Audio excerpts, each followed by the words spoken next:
You're listening to the Outer Banks This Week podcast, a place for people to hear what's going on up and down the beach and to get the truth about what really goes on around the Outer Banks. So, are you ready? Here we go.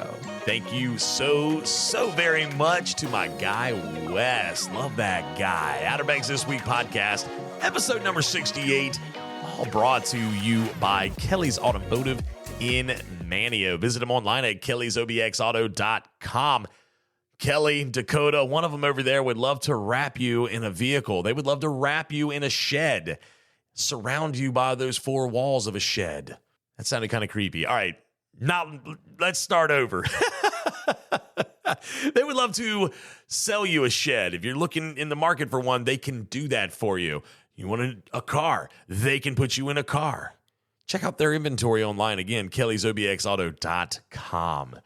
Wow, some beautiful weather we've been having lately. The temperatures starting to feel more summery. I know this past weekend was a great weekend. There was nary a cloud in the sky. I think we had some overnight showers on one or two of those nights, but it was a nice, relaxing Saturday this past weekend. I took Austin, my oldest, and my littlest Murray, and my son's one of his best friends, Maddox, which you've heard on the podcast and the kids podcast. Took them to the Soundside event site where the Soundside Fun Fair was taking place, and they had a ball. They just ran all over the place, kind of did their own thing. I put an air tag on Austin just because, I don't know, I'm one of those protective dads like that, I guess. But I kind of let them do what they wanted to do, ride all the rides and eat all the fair food, and they saw all their little friends, and it was just a good time. Anytime that Soundside Fun Fair comes to Nags Head, which it's always around like the first or second week of June. I know it's been over like Father's Day weekend in the past before, which was always cool, but it's always in June when that Soundside Fun Fair comes. It's always fun. It's always a great time. Never have I ever heard anybody say, "Oh, I hate when the fun fair comes," because it's just not true. Everybody enjoys the fun fair. Funnel cakes, they had soft pretzels, pizza, all the different food that they had, all the different food vendors that they had. Even my wife, I remember I didn't get to go on the first night of the fun fair, and she told me, she said, the food this year with like a bunch of exclamation points. So that triggered my senses, of course, and I found out that the food was phenomenal this year. Hopefully they'll bring those same food vendors. But Forget Me Not food truck was out there. I mean, come on. All sorts of great stuff out there. So that was Saturday for us. Sunday, my buddy Wes and I, the guy you just heard intro on the podcast, he's our videographer. And let me tell you, man, he's the best in the biz. He is the absolute best. He and I spent all day in on Pamlico Sound in Cafe Pamlico in Buxton with Tasha and Meredith. And can't forget about our boy Dallas Tolson, all the folks down there. Fantastic place. I'm telling you right now, if you get an opportunity to stay there, the rooms are absolutely beautiful. The food is amazing at Cafe Pamlico. Let's see, what did I eat that day? I had a plate of chicken and waffles. I had shrimp and grits, and I had filet mignon. Yeah, okay, I was a little spoiled that day. I was feeling right bougie and right fancy, the truth be told. But it was a good time, and I want to thank Tasha and Meredith and Mr. Steve, the owner, for allowing us to come down and do the video and just hang out with them all day. And it was a great time all the way around. We enjoyed ourselves, and I look forward to going back down there and hanging out. Again, I can't say enough great things about In on Pamlico Sound and Cafe Pamlico in Buxton. If you get an opportunity to eat there, you get an opportunity to book a room there, please do it. You will not regret it. And the people there, absolutely fantastic. The property is beautiful. Again, I enjoyed my Sunday being down there. It was a great time. Well, all right, coming up in this episode of the podcast. So I had said I was going to be on location. It didn't quite work out that way. I was actually trying to go to McGrath's Burger Shack. That's where I was trying to go, but I just couldn't make it fit with everything I've got going on. I am busy. Seems like every night of the week I've got somewhere else I've got to be, or I've got somewhere to be all day, every day. I'm just constantly going. My wife made a comment to me the other day. She's like, "I would like to see you sometime soon." I was like, I know, honey. I'm trying to work something out where I can. We like to do beach days in Hatteras, so I'm trying to figure out a way I can do a beach day in Hatteras with her and just the two of us to go down and do something together. Because it's chaotic for us this time of the year. But I'm not able to be on location, so I was thinking I had that email a few weeks back about beach safety and rip currents, and So I asked my boss man, Phil Forslund. Okay, he is the chief operating officer, one of the top dogs here at the company. He's a great guy. Love him to death. One of my dear friends. Phil used to be a lifeguard for Nags Head. He did it for like 7 years. So I asked Phil, I was like, man, look, why don't you come in and talk some beach safety? Let's talk about some tips, things people can think about when they're going to the beach, be mindful of. And maybe if you got any comical stories that are PG. You always have to say it that way because it seems like a lot of stories that can be told around here on the Outer Banks can go one way or the other. So I was like, if you got any funny stories or something that we could, a good story we can tell, let's do so. But beach safety is a very important topic in all things of the beach, from just getting to the beach, onto the sand and down by the water, to being in the water, to just awareness all the way around. There's so many different things to cover, and Phil and I are going to go through that in just a little bit. So I appreciate him agreeing to be on the podcast with me. So looking at news, nothing that I can think of that's really jumping off the page at me news-wise. I skim over Sam Walker's stuff. He's got a lot of great articles up there, and if you're interested in finding news here on the Outer Banks or things that are happening like that in the news world, SamWalkerOBXNews.com. I want to shout out to him. His daughter Caroline just got married over the weekend, I believe. Looked beautiful from the pictures I was seeing. So, a little shout out to them. But Sam, first-class guy, and I can't say enough great things about him. I feel like I said it's like a broken record. I say that phrase a lot. But Sam, I love him. And he is the answer when it comes to news on the Outer Banks. SamWalkerOBXNews.com. Make sure you listen to he and his wife Emily's podcast as well. Definitely some fantastic folks. And I can't promote them enough because I think the world of them. They're wonderful people. Oh, gosh. I want to thank the folks from Shelly and Carol from Radio Hatteras for coming in. That was a fun time. Now, and again, Radio Hatteras, if you get a chance to flip over to this 99.9 and 101.5 on Hatteras Island, flip over and listen. The music is amazing, and it's like a constant stream of music. It's all it is. I mean, they will break in just for the station identification and maybe to mention one of the supporters of Hatteras or Radio Hatteras, but it's just music, and they've got different. Electric Beach is one of their different benchmarks for one of their shows, and it's just a fantastic station. You'll love it. You tune into it when you get on Hatteras Island, or even starting at Whalebone Junction heading south to Hatteras Island. Definitely a great station. Always listening to it when I'm in Hatteras. It makes me feel like I'm actually on vacation, honestly. Even though a lot of times I go down there for work, and I just feel like when I switch it over, I just set the cruise and just roll and put Radio Hatteras on the radio, and I just feel like I'm just on vacation. Fantastic station. I want to thank them for coming in. And if you want to be a supporter of Radio Hatteras, you can go online to radiohatteras.org and be a supporter. They would love it. radiohatteras.org. Oh, gosh. Captain Marty. Who doesn't love Captain Marty? Captain Marty and I have recently went and visited a friend of ours in Belhaven named Ricky Radcliffe of Radcliffe Marine. I tell you, cruising along with Marty, like I should do like a ride-along series with Marty. Some of the stories that he tells when we're riding along, it's just great. And he's been doing these fishing reports with us now for a good handful of months, putting the stories online. We're getting ready to launch a new series with Marty. Still trying to get all the kinks worked out, still trying to fine-tune some things on our end, but as soon as it launches, we'll let you know, and you'll love it, I guarantee, with Captain Marty. He's been a breath of fresh air coming to work with us, and we can't thank him enough for agreeing to be a part of the Outer Banks This Week family. And you can hear all of his fishing reports on our website at OuterBanksThisWeek.com. He's got his own little tab that says Captain Marty. You click, you listen. He's going to tell you all about fishing that's going on up and down the Outer Banks and the Sounds, and even some of the Inner Banks places where you can catch some fish if you want to venture that direction. He also gives you some different tips, some different tricks. Also, if there's a fish that you like, he loves to talk about how people don't like bluefish, but it's actually a really good fish to eat. He'll talk a little bit sometimes about how to properly prepare that fish so that you may enjoy it. So again, all this can be found on our website, OuterBanksThisWeek.com, and you can hear his fishing reports in their entirety right there. Also, the Cap Marty Fishing Guide's out. Yeah, it's at all your major publication places, I guess.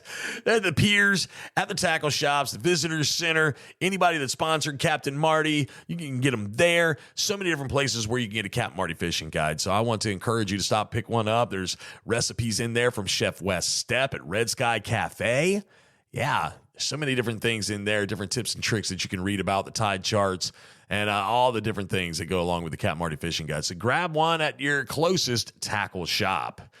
All right, coming up, we're going to jump into some shout-outs, but if you're down in Avon and you're not wanting to get out of your vehicle to get some supplies to head on over to the beach, check out Breeze Through.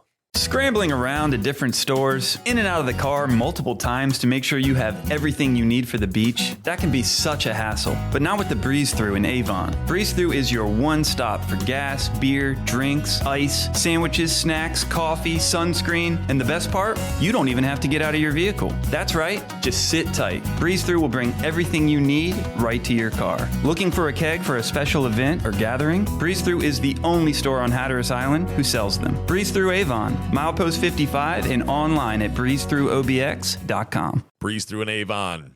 They got it. You need it. They can supply it. And you don't even have to get out of your vehicle. All right, we're going to jump into some shout outs. And again, as I say every week, if you're a listener to the podcast, I would love to give you a shout out. I'd love to say hello to you. So email me at podcast@outerbanksthisweek.com. It's podcast@outerbanksthisweek.com. We're going to start. My buddy Ryan Cashion. I always feel like I'm screwing up your last name. He is coming down, I believe, with his family this week. And I want to shout out to Mason, Afton, Arden, and Caroline. Yes, they're on their way here. He sent me an email or a message, rather, on Facebook. And he said, "Hey, Justin, hope all's well." You know, he's a big Ernest fan just like me. He said, my family are going to be heading down to Virginia, or from Virginia to the Outer Banks next weekend. Be listening to the podcast on the way down. And give my kids a shout out. I was like, ain't no problem. Mason, Afton, Arden, and Caroline, welcome to the Outer Banks. Enjoy yourself. Have fun while you're here. And, you never know where I might pop up. We might bump into each other. You never know. So I really want y'all to enjoy yourself. Thank you for listening to the podcast and have so much fun while you're here, please. Also, I want to shout out to all the dads out there because Father's Day weekend is coming up. So all you dads out there that fight the good fight on a daily basis to take care of your kids and do everything you can for your kids. So this one's for you. A little tip of the cap here from us here at Outer Banks this week. Tip my cap to my old man, my dad, who worked his butt off to never allow my brother and I and my mom to go without. Definitely one of the hardest working individuals I'd ever known. He's always working. He's retired and is still, he just doesn't stop. He's always, even if it's not like something monetarily for him to gain, my dad will be outside working in the flower bed. He'll be just doing stuff just to be doing it. You know, my dad is definitely a hard worker. So Dad, I love you. Thank you for everything you did for my brother and I and for Mom. And I greatly appreciate it. You know, Dad and I, we've always had kind of like this, you know, sometimes we're on the same sheet of music. Sometimes we're disagreeing with each other. And, you know, that's just how it is with a lot of, you know, parents and kids and their dads. But, yeah, I wanted to know that I love him and I appreciate him. So there you go, Dad. That one's for you. Last but not least, I want to shout out to the Dare Challenge guys. There was a bad accident in Manio just recently, and a gentleman, Rob, who was one of the top dogs over at Dare Challenge. Now, Dare Challenge, in case you're not familiar, Dare Challenge is it's for people that are trying to kind of it's Christian beliefs, principles, and everything mixed in with it, trying to help those that have struggled with addiction. There we go. I guess that's the best way to really describe it. But they had a gentleman over there named Rob who was in this bad accident. He had a heart attack while he was driving, and he succumbed to the heart attack, and he's no longer with us. And when I found out it was him, I've known Rob for a little while now, and I was like, my gosh, kind of hit me all weird. But it's like, you know what? The Lord needed him worse than we did down here, I guess. So I want to shout out to the Dare Challenge guys, Dustin Daniels and our commissioner Irvin Bateman, who's really been involved with that program, and just all the guys over at the house. You know, it's a tough loss, and thoughts and prayers with you all, because that's just, gosh, it's tough stuff. So shout out to the Dare Challenge guys. All right, coming up in just a little bit, we're going to sit down with our buddy Phil, or my buddy Phil, the top dog, one of the top dogs here at OuterBanksThisWeek.com. He used to be a lifeguard. He's going to go through some beach safety with us. Maybe tell a funny story from the lifeguard stand. Who knows? We're going to talk to him in a little bit. But we are going to check in like we like to do around this time with our boy, Matty P. What's up, everybody? It's your boy, Matty P, back with another episode of OBX After Dark, brought to you by Outer Banks this week. Let me tell y'all where I was at this week. I took a little bit of a different approach this week, and I decided to do something laid back for once. Do something to get the juices flowing, and have a good time is always great. But this week, I went to the Outer Banks Fun Fair. I believe that's what it's called. I went to the Fun Fair down in Nags Head, just to see what it was all about. Sometimes I like to do things a little bit different, so I went down there and they had all the games, the rides, the fair food. That's always a good time. You like to get a funnel cake every once in a while. It's not the healthiest thing in the world, but hey, this is America, right? So, look, I went down to the fair. It's a beautiful atmosphere there, right on the sound. You got friends, family, good times, laughter. If you're looking for something to do, the Outer Banks Fun Fair is always a good time. I believe today was the other day was the last day, but if you didn't get a chance to go out there, I highly recommend it for next time. It was a good time, and I enjoyed it, and I even got on the Ferris wheel, even though I'm afraid of heights. But anyway, if you're looking for something to do, the Fun Fair is always a good time. Stay tuned for another edition of OBX After Dark with your boy, Matty P. When it comes to finding phenomenal seafood, you gotta go insane. That's right, stop into the Insane Seafood Market right there on Highway 64 in Columbia. Luke Midget and his crew work hard out on the water to make sure you have the freshest selection of seafood around. They provide a wide selection of fish, crabs, shrimp, oysters, and clams, just to name a few. Insane Seafood has a hot bar to satisfy that seafood craving right on the spot. Visit them online at insaneseafood.com and like them on social media. Go insane at Insane Seafood Market, Highway 64 in Columbia. What could possibly be more fun than watching a bottlenose dolphin swim and play in the water right beside you? Hop aboard Harbor Star Dolphin Tours at Wanchese Marina and witness this remarkable animal up close. The Harbor Star is a spacious 50-foot vessel with a wide, shady canopy that runs 2-hour trips multiple times a day, including a breathtaking sunset cruise. To book your tour, go online to wanchesemarina.com and click Harbor Star Dolphin Tours. See the majestic bottlenose dolphin up close with Harbor Star Dolphin Tours. All right, this is another one of those interviews I'm debating on whether or not it was a good idea, but because I wasn't able to get to a location, I was like, hey, I'm thinking about the beach safety email that I had gotten, and who better to ask than someone that was like, he could have been on Baywatch. Okay, he's got the looks for it, he liked playing in the sand, all that fun stuff. So I asked the boss man, Phil, here to join me as the guest on the podcast. Now, he is the, C.O.O.? What is your exact title, Phil? I think it's C.O.O. I'm not 100% sure. A little bit of everything. He does a little bit of everything. He dictates my movements from time to time. He lets me know, where I need to be. Not all the time. I get my stuff done, but, he's somebody that I answer to here at Outer Banks this week. Phil Forslund, welcome. Thank you, Justin. What's going on? Oh, man, I'll tell you, I need to talk to you about some important stuff today. So because you see some of the emails that come through, that we had an email recently about beach safety and what are they called? Riptides? Is that what they're called? Rip currents. Rip currents. Okay, now just a little background on Phil. Yeah, he's one of the bosses here at Outer Banks this week in one boat, but he was a lifeguard for 7 years with Nags Head? 7 years with Nags Head Ocean Rescue. Okay, before you came over and started working and doing this. So that's a little bit of background on Phil, but you originally hail from where? College Park, Maryland. College Park, Maryland. So, yeah, born and raised in College Park, Maryland, going to Terps games. And I know you hate that as, Carolina fan, and at least you're not a Duke fan. But praise God. Sorry to all the Duke fans out there. Respect for Duke, but go Terps. I will tell you that I went to a Carolina basketball game at the Dean Smith Center back in 2008. And they were undefeated up until that game, and they played Maryland and lost. And I remember not being too thrilled about that. Yeah, but anyway, Terps. We digress. So because of the email that I had gotten about just beach safety and things of that nature, along with the rip currents and just being aware of that, I figured let's bring Phil in and let's talk a little bit about beach goers, how to properly execute maneuvers on the beach. I almost feel like I'm teaching some sort of class in the military, executing maneuvers. So, Phil, where do we start? Now, a lot of times getting to the beach can be an obstacle. So, I mean, you're here, you're ready to go down to the beach, set up shop, and spend a great day out there. Getting there, though, could maybe be a little bit of a challenge in some regards. Talk to us about that. Yeah, so coming from either your hotel, beach house, or cottage, wherever you're staying, you got a lot of places you need to probably walk through and get to the beach, even if you're on a beachfront property. There's usually docks you got to walk across or through grassy areas. You got to be really careful down here, grassy areas. You got sand spurs, you got cactus that you need to be aware about. But even if you're walking on docks, there could be nails sticking up. And I've actually been on calls where people have caught just the tip of a nail sticking out of a board right between their toes. Oh, dude.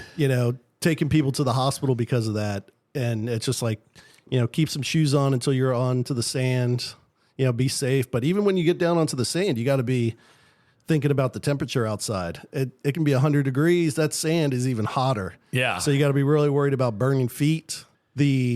Especially with kids, kids, they'll start running and then all of a sudden you'll see them stop and freeze up and then just start screaming at the top of their lungs and parents can't figure out why. It's like you pick up that kid immediately because their feet are on fire. Dude. So it's something to always keep in mind. I can testify to the hot sand. I remember one time, it was probably about, 12, 13 years ago. I was trying to be cool in front of a chick, and she was like, oh, the sand's so hot, and like took off running down towards like the water to kind of dip her feet in the water and cool them off. And I'm like, I'm going to be all, this sand is really freaking hot right now, but I was going to be all tough about it. Dude, I had blisters, a huge blister, 2 big ones, like right smack dab in the middle of both of my feet. They hurt so bad because I was trying to be the tough guy. So don't be the tough guy. Don't be the tough guy. Well, let me ask you, can I throw something out there real quick? This is what I've done in the past also when there's been a hot sand like that. If you have like a towel and let's say you're barefoot. Okay, oh my gosh, I forgot my shoes today. I'm going to the beach. I'm not going to be wearing them anyway. Well, here's what you need. I would suggest if you have your towel or like a boogie board, if you're going out with a boogie board or whatever, run it for a few steps, throw that boogie board down and stand on it real quick.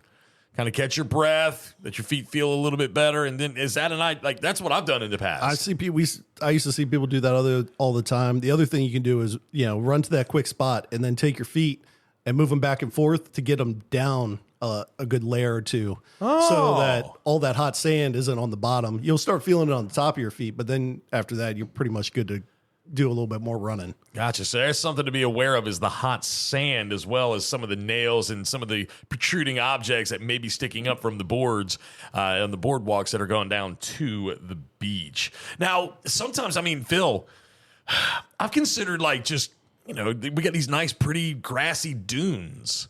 I've thought about like running over the dunes real quick, like hopping the dune and doing like a tuck and roll. Like, could I do that? Definitely not. The dunes are definitely there to protect all of the houses and the Outer Banks that we love from big storms and everything. The dunes are actually protected, and you should leave all the grasses and everything alone. Don't go climbing on the dunes unless there's a physical trail that you go over to get to your house, but you should stay off the dunes. Staying off the dunes, keep the kids off the dunes. Don't go digging in the dunes. Yeah, definitely don't go digging in the dunes. Little side story. We had a call right by Jeanette's Pier at one point where a kid was digging into the side of the dune and it actually ended up collapsing on the kid. Oh, dude. And me and I think 4 other lifeguards and a bunch of the fire crew and police officers were all there undigging the kid because he had dug in so far he was like to his knees. So we had to dig and pull and dig and pull, and you can't pull too hard because you could end up hurting him too. Yeah. So like we were digging, got him out, and at first he was unconscious, but then 30 seconds later, probably was shorter than that, but it feels like forever. Yeah. He came back to, ended up taking him to the hospital. He ended up being fine, but it's something to be aware about. You definitely can't go digging into the dunes. It's a scary thing. And then same goes for digging holes in the beach. Same thing can happen. I was going to ask about digging holes, digging down. You see people, they'll dig a big hole straight down, and those can collapse in, and you can suffocate pretty quickly. Another thing is if you are digging a hole, and then you leave the beach and just leave the hole, you have multiple things happen. Someone walking on the beach at night can fall into that hole. sea turtles coming up who are trying to nest can fall into that hole. So it's just a lot of things. Don't dig holes. Well, and people may be listening thinking, oh, that's kind of far-fetched. No, it happens. I want to say something like this, Phil. It happens yearly. At least once, maybe twice a year, somebody's dug a hole somewhere. Somebody, wanting to take their sweetheart out for a nice little moonlit walk down by the ocean's edge, and they fall in that hole, and they either A, hurt themselves, or B, they don't come out the same way they went in, Like, it's reality here. These are real things that happen. Yeah. So, people don't, digging a hole. That's what everybody's going to do when they go to the beach. Well, yeah. And we're not saying don't do it. We're just saying make sure that you're safe with said hole. Fill it back in. Fill it back in. Don't go too deep. Fill it back in. Okay. Exactly. Sorry. No, we actually, one time I climbed up into the stand first thing in the morning, and one of our guards was driving down, and something out in the ocean caught their eye, and they actually drove into a hole one time. Oh, geez, Louise. And the hole was so deep, the ATV from where I was sitting there, probably like a good quarter mile away, just disappeared. Oh, my gosh. So I had to go run down there, and both of us had to lift out the ATV because it was so deep. It was crazy. Well, in case you're wondering, Phil's about 6'5", about, what?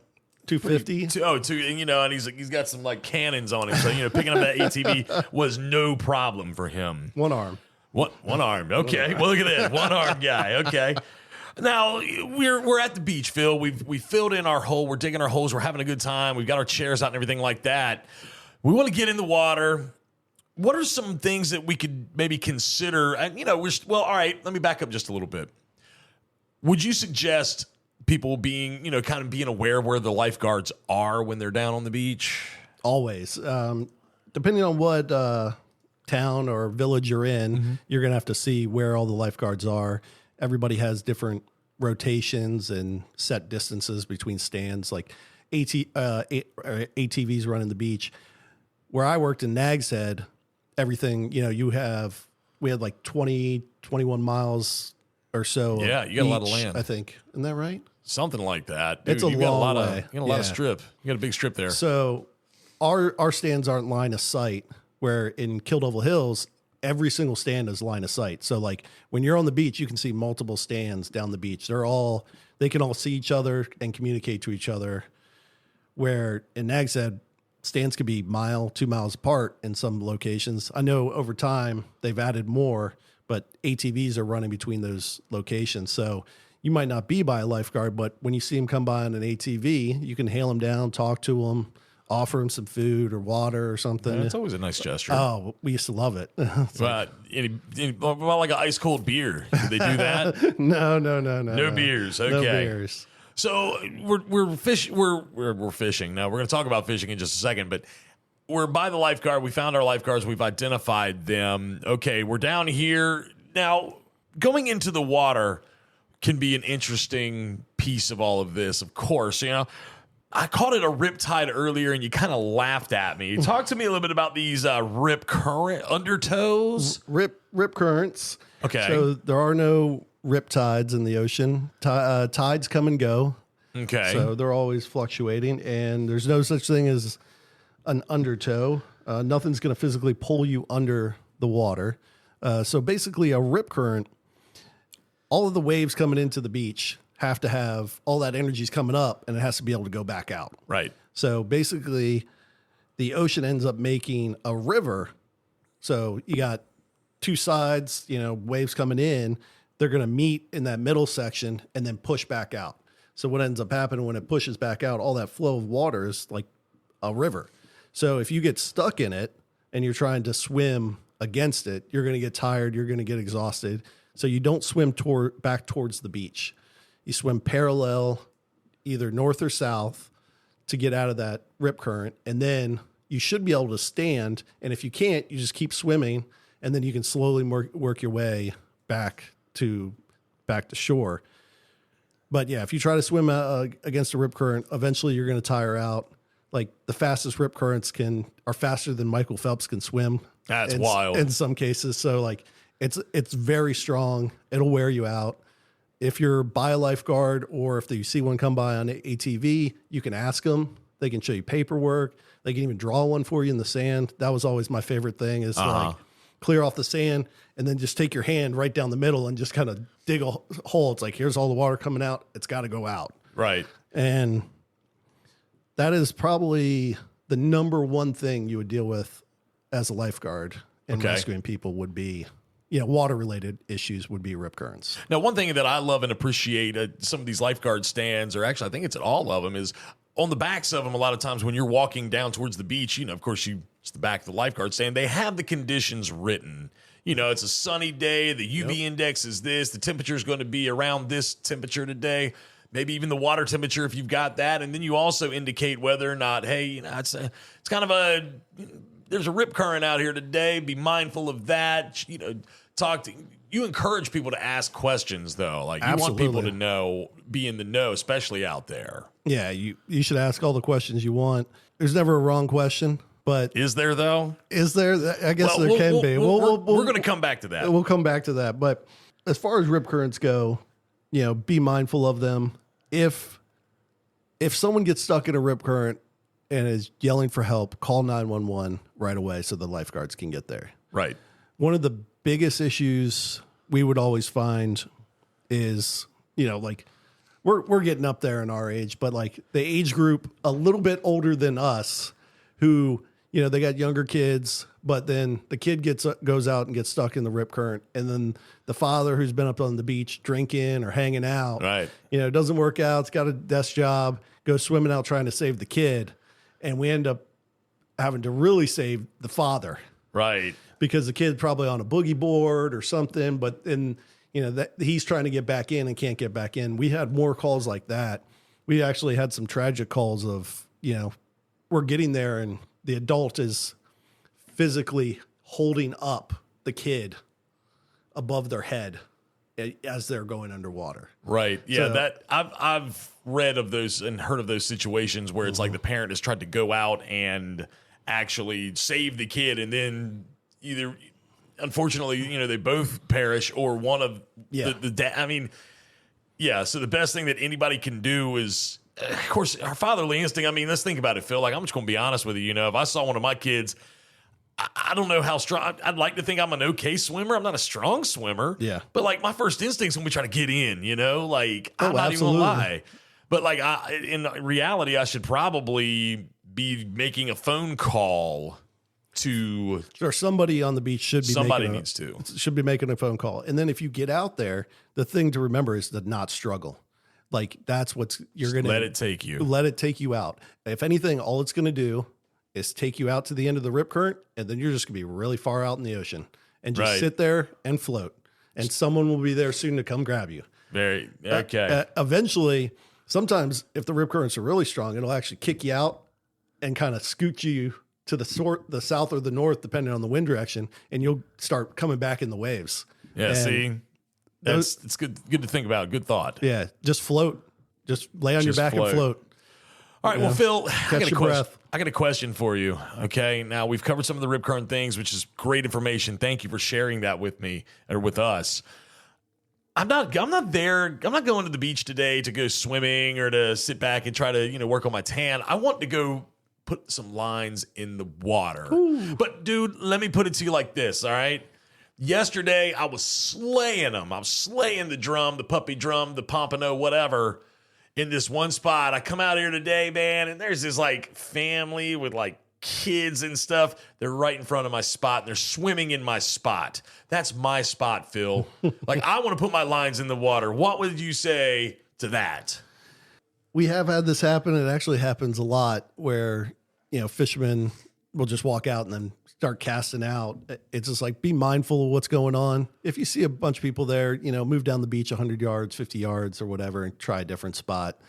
And it's just like, eventually those people will move out and, you can try that spot again. But yeah, there's nothing worse than getting a hook in your foot or in your, somewhere. Yeah. It's, we responded to calls all the time. It's just like, they're right in a heavy populated area and they're trying to cast, and it's just like, it's not good. And that's same, and then if we talk about the pier side, if you're somewhere by a pier, they're fishing in that pier, you need to stay out of their way. If they're throwing lines out, don't go swimming or surfing within a certain distance of that pier. Well, I got a question about the pier here in just a little bit. Oh, okay. I do have a pier question for you, but let's see. What are some other things I see? Like staying hydrated. What are some other things that we can do to be safe on the beach or to have fun on the beach? Yeah, drink that H2O. That's always the biggest one, staying hydrated. You mean my Pepsi is not going to do the same thing as water? Well, you can have your Pepsis or your beverages, but make sure you're kind of rotating in some water every now and then to stay hydrated. You won't even think about it. Even on a super cloudy day, those are the days that get you the worst because you can't feel the sun. You're sitting out there, the wind's blowing, you got that ocean breeze. It's cloudy, overcast, but it's still sun's popping through every now and then.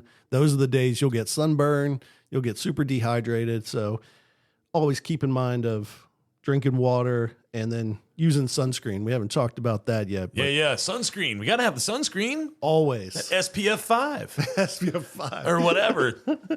Or as old timers would say, the baby oil. Just rub baby oil. Put baby oil, yes. I knew an old timer that actually did that. That he would put baby oil on fried. Yeah, fried. Fried. Just go brown. Well, let me ask you this. Now, I want to take my dog, Mabel, my beautiful fat golden retriever, out to the water, to the ocean. And I don't want, is there any laws against me taking my pet, Mabel, my big fat golden retriever out there?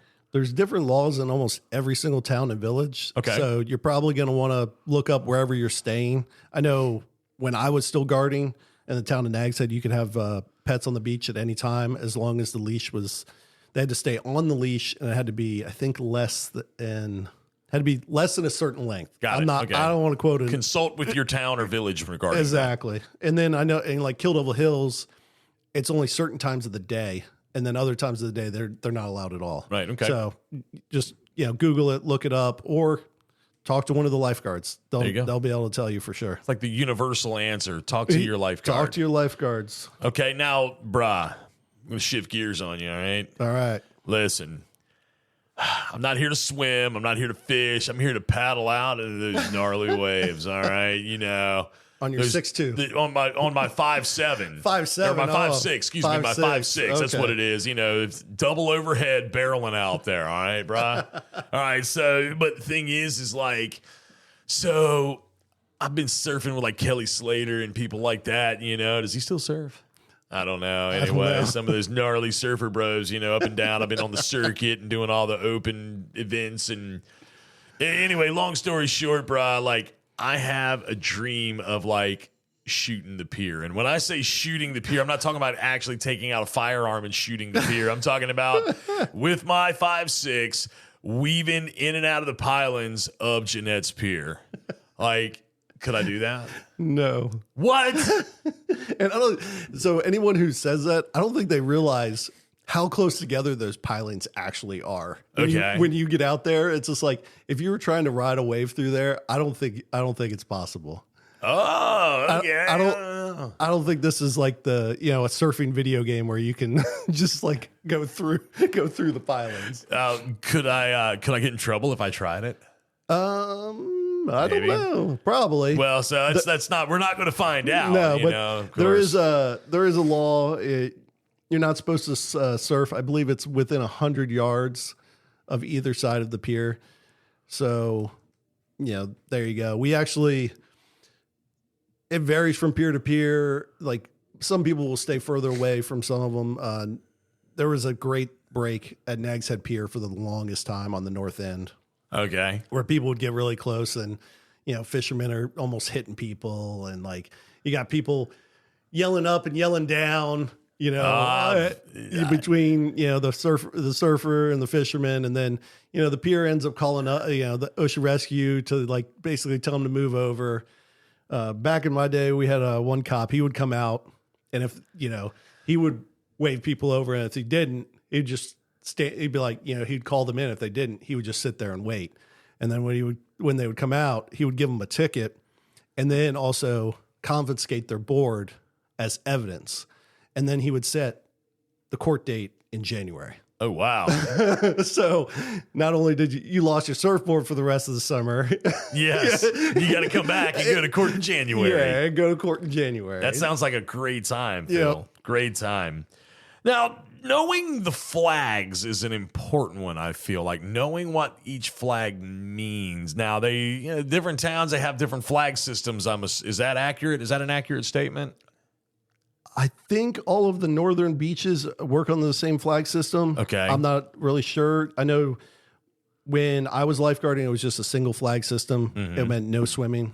In each town, that meant something different. Right. Okay. So now we probably need to look it up and clarify this, but Nags Head is running, they have a 3 flag system. Okay. And 4 if you include, they also on the ATVs have flags where they'll kind of go around and mark rip currents. That's cool. Up and down the beach. That's a cool thing to do. So they'll kind of like mark, it's like here, like try not to swim in this area. There's a rip current here. But then they have a yellow flag. Okay. Which is like use caution, high rip current. They have a double red flag now. Wow. And then they have a double, or maybe, wait, sorry, take that back. They have a single red flag and then a double red flag. Okay. So yellow, single red, double red. The double red probably would indicate no swimming, don't even touch the water. Got it. Don't even go ankle deep. So in town of Nags Head, it was, it's physically against the law to touch the water. Wow. It was the thing. It's like you could get arrested for it. Okay, so those are some things, and again, that would be something to consult with a lifeguard about. Yeah, there were exceptions. If you were, it was like something like a 6-foot surfboard with leash. It had to be made out of fiberglass, so you can't go to a rental shop and rent a Bic board, like a plastic surfboard or something made out of foam, and say, "Hey, I got my board and I got a leash. I can go out." It's like, no, it has to be fiberglass or epoxy. So you're talking, hundreds of dollars for a decent surfboard, of course. So knowing the flags is a very important thing too, and of course you can talk to your lifeguards more about the flag systems and everything for the different municipalities. I just wanted to use that word. It sounded like a clever word. Something else that probably people need to be mindful of is just making sure that you're cleaning up behind yourself after you've been out there. Yeah, of course you want to go out there with your cooler. You got your cooler out there, maybe one of them disposable ones, and you've got all of your Pepsi Colas in there because that's what everybody drinks at the beach, Pepsi Cola. And you start putting your cans after you finish each one down in the sand. Now, you got to pick those things up. I saw a picture. I'll tell you the truth. I saw a picture this morning, Phil. Saw the same one. Yeah, of somebody. There was a bunch of beverage cans and bottles, just where somebody had picked them up. And it was like a huge pile already. And it's like, man, come on. Are we already starting this? Please, for the love of the Lord, clean up behind yourself. Absolutely. Clean them up. In Nags Head, most of the accesses, I think Kildover Hills and most of the beaches have trash cans at them. Okay. Out on the beach and on the other side of the dune, especially at the public beach accesses. Yeah. So...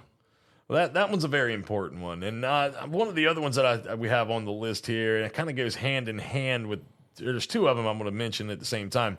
Keeping your eyes on your kids and respecting the ocean and knowing your limits. Absolutely. Those are 2 big ones in my opinion. Yeah, the ocean is not a tide pool. You're not going to sit here and walk straight out into the ocean and it's going to go ankle deep, knee deep, up to waist deep, and the waves are just rolling in all nice. It's like you could physically walk out one day, it could be knee deep right off the shoreline. The next day, nor'easter could come through, push all the sand. You could walk off and it could be 8 feet deep as soon as you walk out. See, that's wild to think about. It's just, it's how it is though. That's the truth of it. Now let me ask you this. Now let me say, Phil, let's say you were working the lifeguard stand right next to Jeanette's Pier, and I got some errands I got to run at the beach, but my 9-year-old and my 3-year-old want to go to the beach. Can I just drop them off and be like, hey, Phil, hey, friend, hey, watch my kids for me. I'll be back in an hour. Can I do that? No. What? The lifeguards are not babysitters. Man. And even if you're staying, the lifeguards are not babysitters. We see it all the time where people will just set up and the sun, they got there later in the afternoon. So the sun's back over the dune line a little bit. So they'll turn their chair, and the face towards the dune so that they get more sun while their kids sitting there playing right at the water line behind them. It's like the lifeguards are watching everybody. They're not just watching your kid. So yes, always keep your eyes on your kid. It doesn't take much. We had in Nags Head, I forget what year it was. A woman was walking with her kid along the beach. Wave came up, hit the kid, pulled the kid out, and that was it. I feel like I remember that. And it wasn't too terribly long ago, I don't believe. I'd say probably 10 years ago, I was maybe. going to say, within the last 10 years, I remember that. That was horrible. So, again, respecting the ocean and knowing your limits, very important, and keeping eyes on your kids and not relying on the ocean rescue folks and the lifeguards for watching them, in place of you watching them. It's not what they're there for. They have to watch everybody. They even got to watch you while you're laying there baking in the sun because, you might start having heat stroke. You never know. A lot of different things there. What are we forgetting, Phil? I feel like there's something. I don't know. We talked about a lot of stuff. Let's see. What else? I know that I'd said something a little earlier about... Oh, let's talk about the kids. Hold on. Kids again. Kids again. All right. Lost kids. Lost kids. And so you're sitting out on the beach. All of a sudden you're like, hey, where's my kid? I can't find them. Right. First thing you do, you can, if you're by a lifeguard stand or you see a lifeguard, talk to the lifeguard, try to, tell us what they were wearing, last time you saw them, where they were. Were they in the beach? Were they in the water? Okay. So, so when we're looking, we can know. It's like, okay, they were up on the beach. First thing you do, it's like, know your surroundings. Are you close to a pier? Okay. Kids will start walking towards a pier.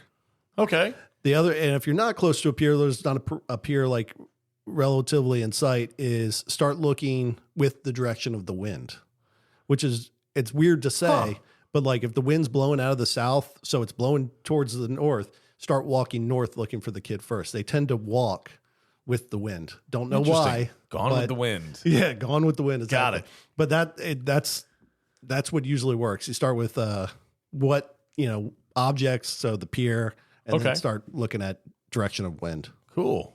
That's a good thought. That's interesting. I never thought about that. So if I lose any of my kids at the beach, I'll just start walking with the wind and talking to my lifeguards and looking for the piers. There you go. Got it.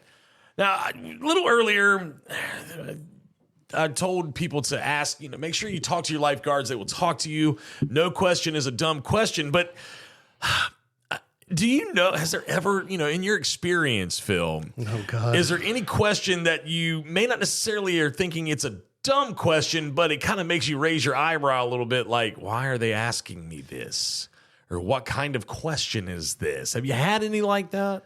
Yeah, there's definitely been a few in my day that make you're just like, ooh, like, did they really just ask that? Where to start? Let's see. Has anybody ever looked at you and pointed to the water and said, is that the ocean? Yes. Okay. All right. To me, that would be a questionable question. That's a questionable one. Maybe one that's not so much. I had someone one time ask me how far apart the mile markers are. Well, how far apart are they? Okay,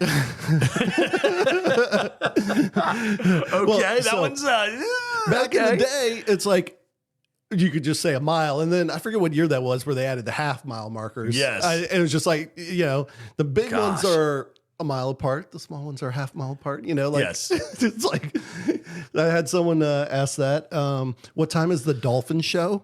Oh, the dolphin show. Dolphin show. Oh gosh, I thought everybody knew what time that was. Well.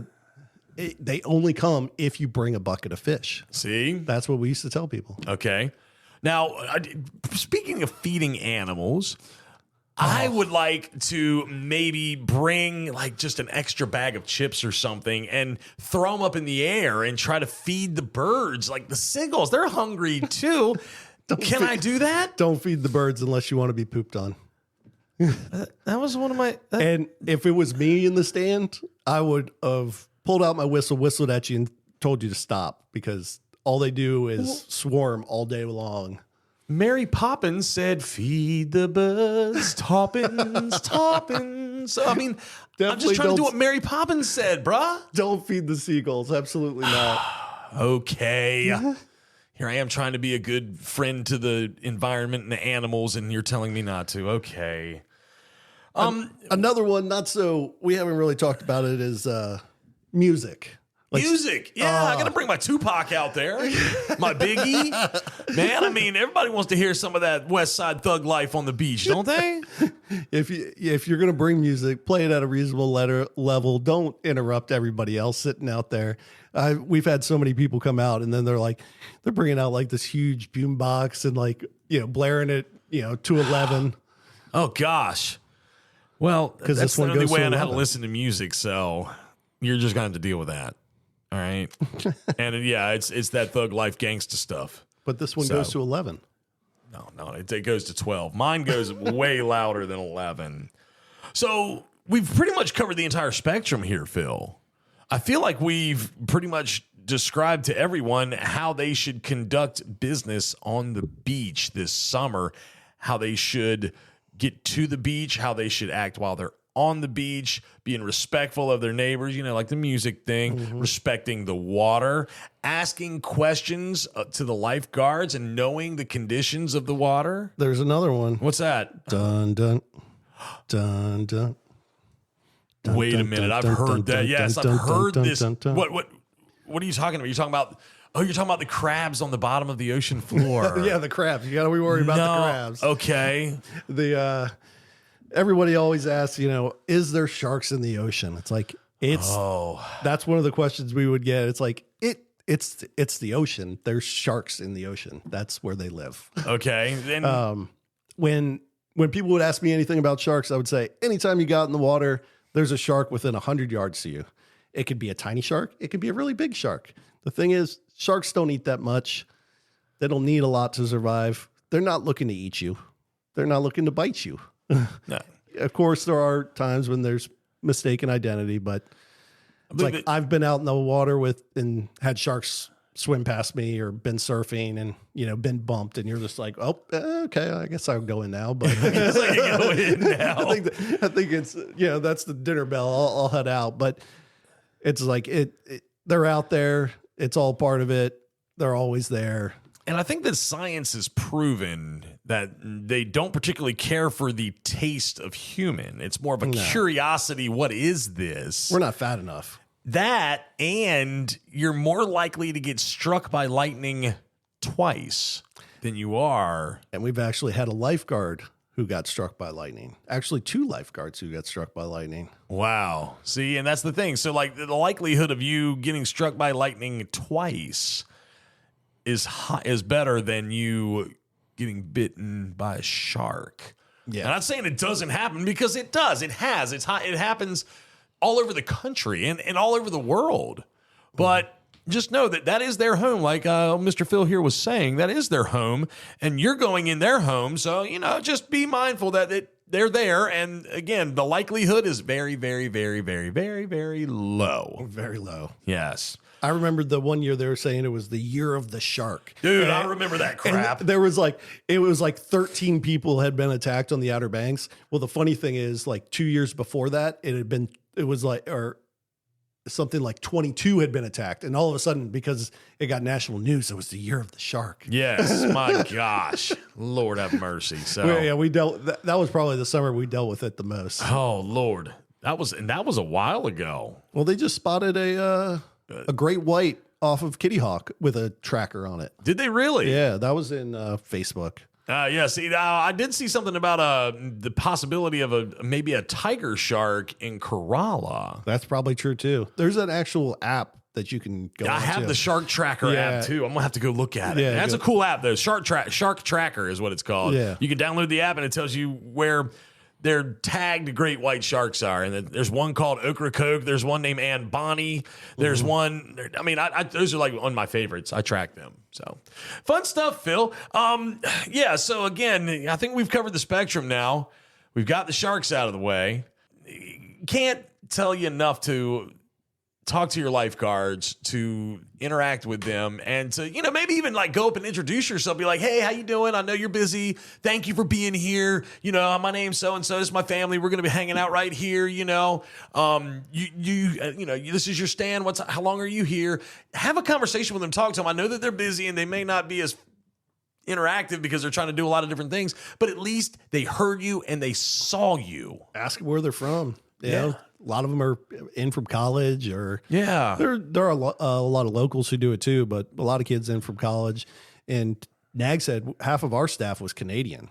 Oh, so cool. It started with one coming over. Shout out to the Godfather. Okay.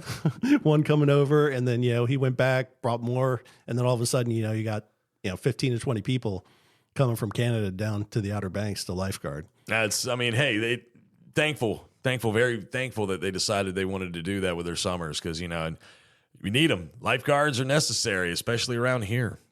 All right, Phil, well, I appreciate you. One last thought. He got a look on his face when I started to. So if you're in that age range of the lifeguards, you're basically talking 21 to 25 years old. Okay. If you're down here at the beach and looking for fun, talk to the lifeguards. Like, they know what's going on. They're here every single night. Ask them.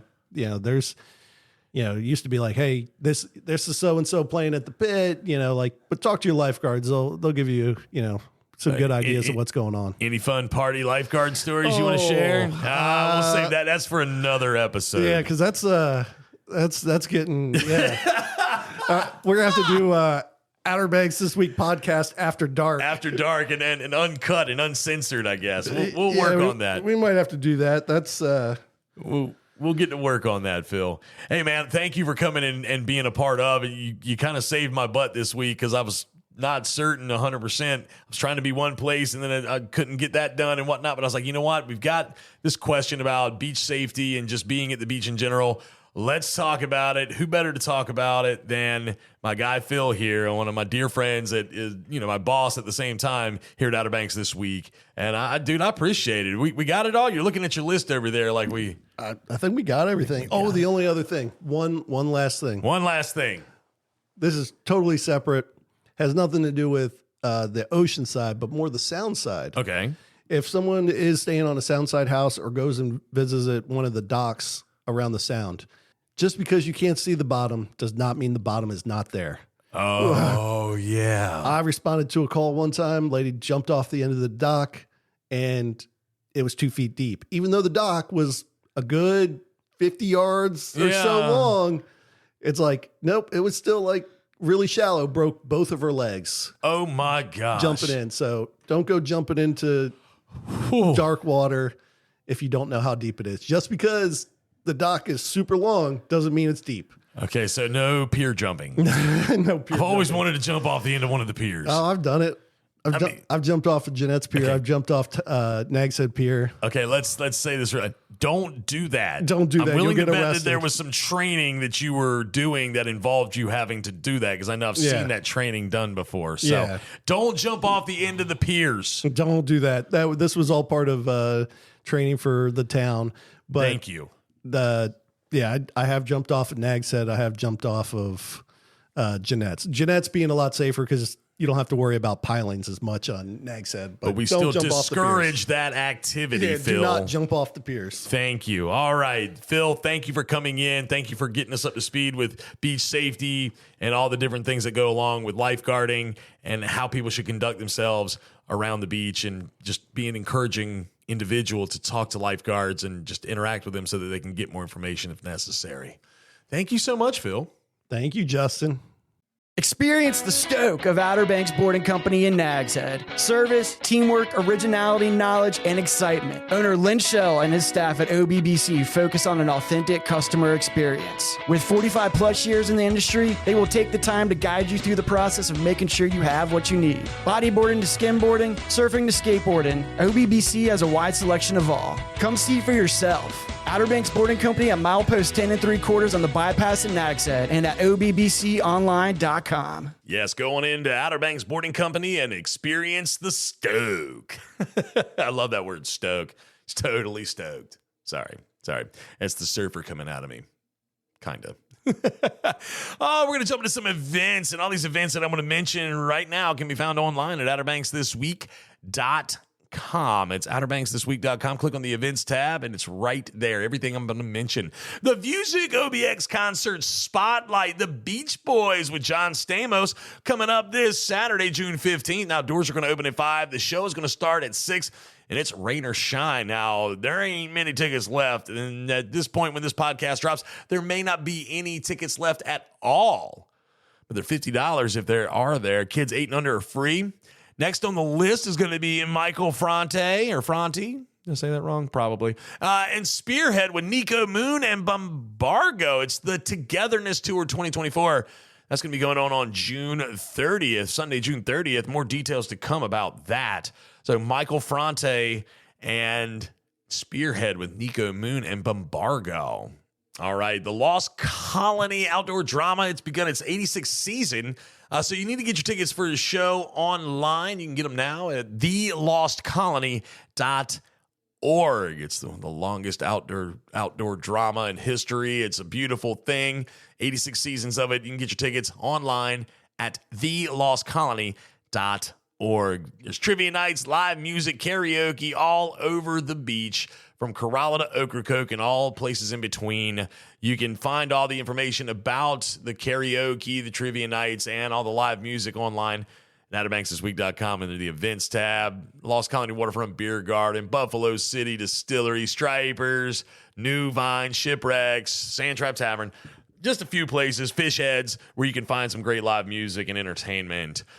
I need to mention that brunch. There's a brunch that takes place daily at Cafe Pamlico in Buxton from 8 until 1. And they do yoga on the patio every Tuesday and Thursday starting at 8 a.m. And it should be mentioned that Brian Surratt is playing on Wednesday nights at Cafe Pamlico in Buxton. The 42nd annual Regalo Kite Festival at Kitty Hawk Kites in Nags Head is going on Wednesday and Thursday, June 12th and the 13th.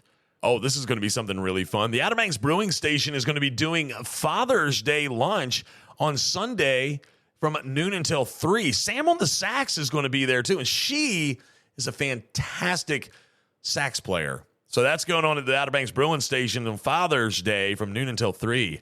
The Under the Oaks Art Festival is taking place at the Whalehead Club in Corolla on Tuesday and Wednesday, June 18th and 19th from 10 until 5 on both days. So you can head up to the Whalehead Club, check that out on Tuesday and Wednesday, June 18th and 19th. The Tri-Village Market. This is something that's really cool. It's going to be taking place at Camp Hatteras in Rodanthe on Wednesday, June 19th from 9 until 1. Now, this is going to happen every Wednesday from 9 until 1 throughout the summer. So check out the Tri-Villages Market at Camp Hatteras in Rodanthe. The Jim Tobin Memorial Dolphin Tournament is going to be happening on Saturday, June 22nd at Pirates Cove Marina.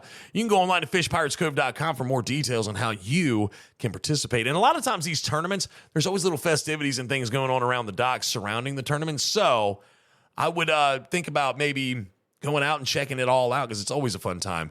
The 65th Annual Blue Marlin Invitational Tournament at the Hatteras Marlin Club is going on Sunday, June 23rd through Saturday, June 29th. Again, festivities surrounding all of that. Kind Cocktails, our buddy Holden over at Kind Cocktails is doing a summer kickoff party on Sunday, June 30th from 4 until 7 in downtown Manio. You can go online to kindcocktails.com for more details on how you can get your tickets for that. The Independence Beer Mile, I saw this, is going on Sunday, June 30th as well from 10 a.m. until 12 noon at the brewing station. You can go online to theobxrunningcompany.com for more details on that. Don't forget theobxrunningcompany.com for details. Tons of 4th of July celebrations are going to be happening, but we'll chat about those as the time draws near to the 4th of July. So many different fireworks displays, so many different fun activities. I know downtown Manio has a big thing going on. I know Duck does some stuff. So we'll talk about those when the time gets closer. All right, we're going to wrap this thing up, see if I forgot anything. And but first, let's, hey, you need to do some fishing. You You're in Buxton, head on over to Red Drum Tackle. Red Drum Tackle in Buxton is the oldest complete tackle shop at Cape Hatteras. And being the closest tackle shop to Cape Point, Red Drum Tackle has been welcoming fishermen to Hatteras Island with a wide selection of bait and tackle, skilled custom rod builds, rod and reel repair, expert knowledge and information since 1974. Red Drum Tackle knows how, when, and where to fish. To acquire this fishing brain power, visit them online at reddrumtackle.com. Red Drum Tackle, the oldest complete tackle shop at Cape Hatteras and the closest to Cape Point in Buxton. All right. Did I forget anything? I don't think I did. Of course, you'll let me know, won't you? Podcast at OuterBanksThisWeek.com if I forgot something. I don't believe I did, though. I want to thank Phil for jumping in here on the fly and doing this with me today. I really appreciate it because, honestly, I thought I was going to be able to set up shop. I was trying to go to McGrath's Burger Shack, and I just couldn't get over there. It just wasn't going to work. So hopefully I'll be able to get there soon, though. Also, another one that I'm going to be doing in the future is going to be at Owen's Restaurant.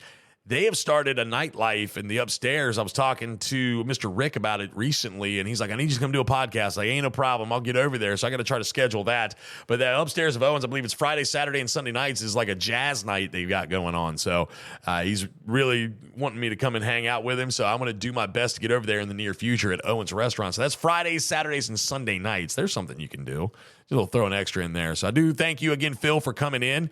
Now, next week, I actually will be on site.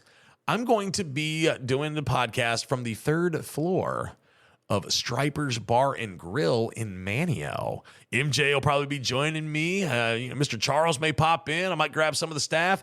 Fantastic place, fantastic food at Striper's Bar and Grill in Manio. So that's where I'm going to be next week. So there's one of my drop-ins. There's one of my pop-ups where I'm going to be. So keep that in mind.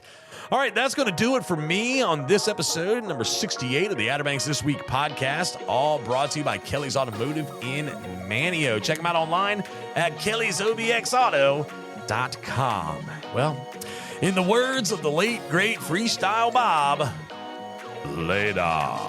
This has been another radical edition of the Outer Banks This Week podcast. Be sure to like and subscribe, follow us on social media, and listen every Thursday for a new episode.